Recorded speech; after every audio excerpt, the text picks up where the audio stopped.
Jangan lupa subscribe YouTube channel Metro TV News dan jangan lupa nyalakan notifikasinya. Pemirsa, prarekonstruksi hari ini digelar di rumah mantan atau Kadif Humas, maksud kami di rumah Irjen Verdi Sambo. Namun kuasa hukum keluarga Brigadir Yosua menduga ada kemungkinan 2 TKP meninggalnya Brigadir Yosua.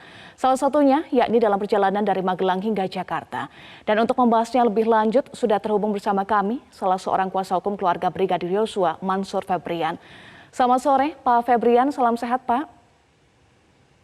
Selamat sore Eva, Tuhan sehat. Baik, Pak Febrian, informasi yang kami dapatkan salah satu tim kuasa hukum saat ini berada di lokasi prarekonstruksi, yakni Pak Johnson. Bagaimana informasi yang Anda dapatkan juga terkait dengan berjalannya prarekonstruksi yang juga dipantau oleh tim kuasa hukum Brigadir Yosua? Baik Eva, untuk adanya prarekonstruksi hari ini di Duren 3, kami mendapatkan informasi tentunya dari teman-teman media, tidak secara langsung ataupun mendapat pemberitahuan secara resmi dari pihak Polri.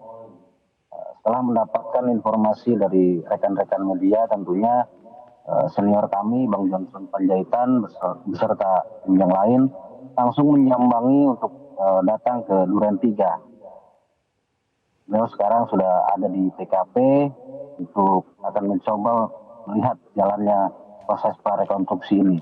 Jadi bagaimana prosesinya mungkin nanti setelah beliau selesai dari Duren 3, kita mungkin akan didiskusikan kembali ya Pak. Baik, jadi belum ada informasi yang diperoleh langsung dari Pak Johnson Panjaitan ya Pak Febrian? Ya, sampai ini belum. Baik, prarekonstruksi sudah digelar 2 kali hingga hari ini. Bagaimana tanggapan pihak keluarga? Tentunya kami dari tim kuasa hukum tetap mengharapkan prarekonstruksi tersebut dapat menjadi awal terbukanya kasus yang menimpa dari almarhum Yosua Huta Barat untuk menjadi terang dalam proses penyidikan ke depannya. Berbeda mungkin dari proses awal ataupun dari pemberitahuan awal yang seakan dianggap tidak ada transparansi, tiba-tiba ada kejadian diduga pembunuhan begitu. Namun dengan sikap yang sigap dari Bapak Kapolri, kami mengapresiasi hari ini diadakan prarekonstruksi. Semalam juga dapat kabar juga adanya prarekonstruksi, namun itu di Polda Metro kalau tidak salah kalau melihat pemberitaan. Jadi kami menunggu hasil awal dari prarekonstruksi ini. Apakah ini nanti ke depannya akan diadakan rekonstruksi kembali setelah saksi-saksi selesai diperiksa? Kami tetap menunggu dari pihak Polri begitu. Baik. Tetapi untuk prarekonstruksi hari ini belum menghadirkan saksi-saksi. Apakah ada tanggapan khusus dari pihak kuasa hukum keluarga? Prarekonstruksi hari ini berdasarkan informasi memang belum menghadirkan saksi-saksi dikarenakan saksi pelapor yaitu dari pihak keluarga yang tentunya memberikan bukti-bukti kepada kami sebagai tim penasihat hukum masih dalam proses pemeriksaan sebagai saksi di Polda Jambi. Kebetulan Ketua Koordinator kami, Bang Kamarudin Simanjuntak, dari hari kemarin sampai hari ini masih melakukan proses pendampingan di Polda Jambi. Tentunya nanti ke depan kemungkinan akan diadakan rekonstruksi ulang terkait kejadian yang sesungguhnya. Baik. Sebelumnya pihak kuasa hukum menyatakan dugaan ada 2 TKP. Salah satunya yakni di perjalanan Magelang Jakarta dan yang satunya adalah di rumah Duren 3. Apakah juga dari pihak kuasa hukum mendorong atau mendesak segera dilakukan olah TKP di perjalanan Magelang Jakarta? Baik, tentunya kami mendorong pihak Polri supaya cepat dalam mengungkap perkara ini dikarenakan adalah telah adanya korban jiwa ataupun kematian daripada anak bangsa yang mengabdikan dirinya untuk negara ini. Sudah ada korban namun sampai hari ini belum ada tersangka. Apabila kami lihat penanganannya begitu beda apabila ada kasus kematian. Karena delik kematian ini kan bukan delik aduan. Tentunya siapapun yang melihat adanya kematian dimanapun hal tersebut kita wajib hukumnya yang dilindungi oleh undang-undang itu melaporkan adanya dugaan kematian yang terjadi. Kenapa Baik. kami mendorong untuk segera dilakukan rekonstruksi dari Magelang menuju Jakarta?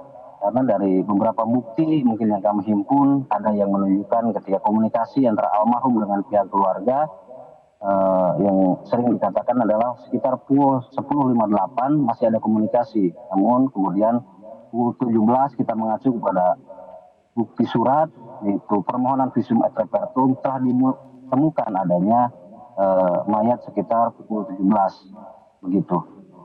Jadi hal inilah yang mendorong kami supaya ini dibuka secara terang-benderang. Baik, salah satu kuasa hukum Komarudin Simanjuntak sempat menyatakan bahwa memperoleh informasi Baradae sudah ditetapkan sebagai tersangka, meskipun saat ini belum ada keterangan resmi yang disampaikan oleh pihak kepolisian. Bagaimana Anda mengonfirmasi hal ini? Baik, terkait adanya informasi-informasi yang menyatakan bahwa Baradae sudah ditetapkan sebagai tersangka, kami menyatakan hal tersebut, dan juga ada informasi juga ada dalam lingkungan LPSK. Kami memohon kepada Pak Kapolri juga agar dapat mengamankan supaya dapat diperiksa oleh Pidum dalam perkara ini. Karena sering disebut-sebut Baradae, namun kami tidak mengetahui yang mana orangnya dan tidak pernah tahu bentuknya seperti apa. Begitu. Jadi agar kiranya dapat ditarik oleh Pidum untuk dimintai keterangan, karena Baradae yang disebut-sebut ini adalah saksi kunci juga dalam pengungkapan perkara ini. Baik, kemarin 11 anggota keluarga sudah dimintai keterangan oleh pihak kepolisian. Siapa saja mereka, Pak Febrian? Baik, untuk saksi yang ada di Jambi, sampai hari ini masih ada proses pemeriksaan di Polda Jambi. Di antaranya adalah orang tua, kemudian tante dari almarhum, adik, dan dari pihak klinik yang waktu itu memasangkan balsam ataupun formalin ketika berada di rumah duka tentunya. Baik. Dimintai keterangan terkait apa saja? Tentunya dimintai keterangan terkait pelaporan kami pada tanggal 18 Juli tentang dugaan adanya tindak pidana pembunuhan berencana, pembunuhan biasa, kemudian penyiksaan ataupun penganiayaan yang menyebabkan matinya orang lain, kemudian terkait adanya penyertaan ataupun secara bersama-sama melakukan tindak pidana. Karena saksi-saksi ini diperiksa tentunya berdasarkan bukti-bukti yang kami terima dan kami sampaikan kepada Barreskrim Polri pada 18 Juli tersebut. Bukti diantaranya adalah bukti-bukti foto, bukti video jasad daripada almarhum, kemudian ada beberapa dokumen ataupun surat yang sebagai lampirannya. Baik. Informasi terbaru bahwa rencana ekshumasi akan digelar pada Rabu pekan depan. Bagaimana persiapan dari tim kuasa hukum? Betul, memang ada informasi akan diadakan ekshumasi atau pengangkatan mayat sebagai langkah untuk melakukan otopsi yang dibutuhkan oleh forensik dalam hal ini untuk mengungkap apa sebetulnya penyebab daripada kematian almarhum ini. Ketua tim kami sudah berkoordinasi dengan tim dalam hal ini di luar daripada forensik Polri yang nantinya akan mendukung dalam prosesi ekshumasi ataupun prosesi daripada otopsi ini supaya lebih transparan, akuntabel, dan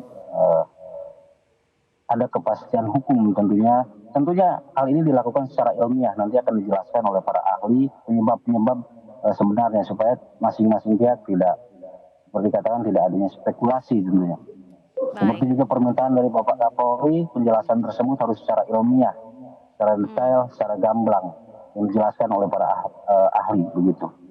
Baik, proses hukum hingga saat ini masih terus berlanjut. Pak Febrian, apakah ada bukti baru yang juga diberikan oleh pihak keluarga untuk membantu agar proses hukum ini bisa segera terang benderang, termasuk apakah punya bukti baru dari tim kuasa hukum terkait dengan lokasi yang disebut salah satunya terjadi di Magelang hingga Jakarta untuk mendukung proses hukum ini? Berdasarkan diskusi kami tadi pagi sekitar pukul 9 pagi dengan koordinator yang ada di Jambi, beliau menginformasikan bahwa ada temuan bukti baru,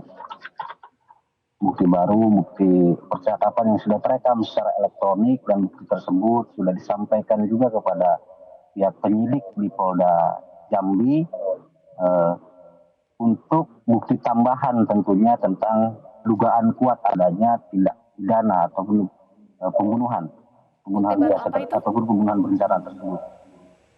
Baik. Apa bukti baru yang dimaksud, Pak Febrian? Mungkin hal tersebut nanti kita ungkapkan setelah ketua tim pulang dari Jambi, kita akan sampaikan kepada rekan-rekan media. Nah, saya hanya menyampaikan terkait informasi tersebut yang disampaikan oleh ketua tim kami tadi. Ada bukti baru yang disampaikan dan ada saksi juga yang harus kami lindungi terkait hal tersebut. Baik. Jadi, Terima kasih. Bukti tersebut semakin memperkuat kami. Baik, terima kasih kuasa hukum keluarga Brigadir Yosua, Mansur Febrian, sudah bergabung bersama kami di Metro hari ini. Salam sehat, Pak Febrian.